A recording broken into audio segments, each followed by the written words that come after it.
Përshëndetje miq, uroj të jeni mirë dhe mirë se erdhët në kanalin tim.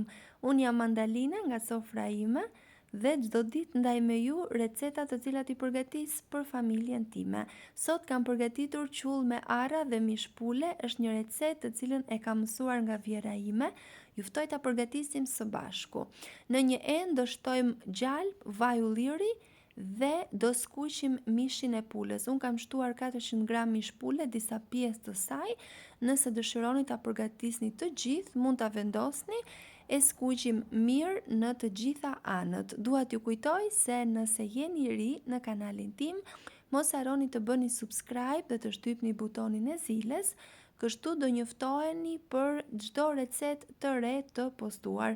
Gjithashtu ju ftoj ta ndiqni videon deri në fund për të parë videot virale, të cilat janë më të pëlqyera nga ju. Pasi është skuqur mishi, do shtojmë një lugë çaji krip dhe ujë dhe do ta vendosim të zjejë.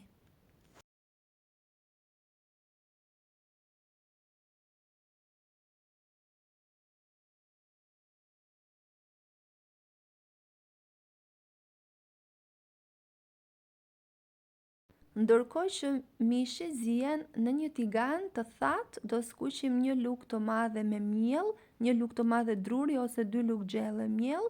Unë kam vendosur miell gruri, por mund ta përgatisni edhe me miell misri. Bëhet shumë i mirë me të dy llojet e miellit. Do ta skuqim në zjarr të ngadalë duke e përzier vazhdimisht derisa të marrë ngjyrë të artë, ngjyrë si tregohet në video. Keni kujdes pa e djegur, pasi do t'i humb plotësisht shija.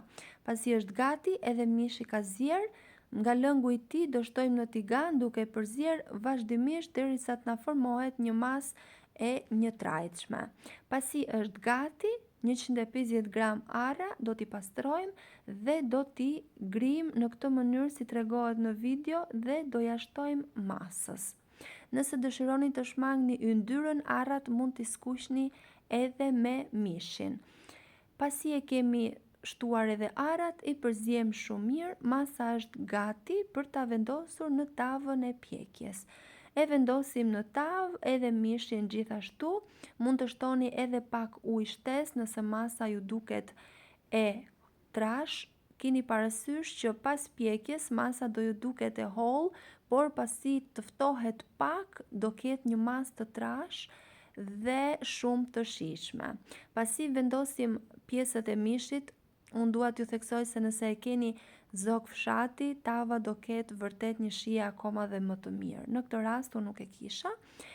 Në sipërfaqe, nëse dëshironi, mund të shtoni pak gjalp, i jep shumë shije mishit pas pjekjes dhe e pjekim në 200 gradë derisa të jetë gati. Mua më mori rreth 30 minuta.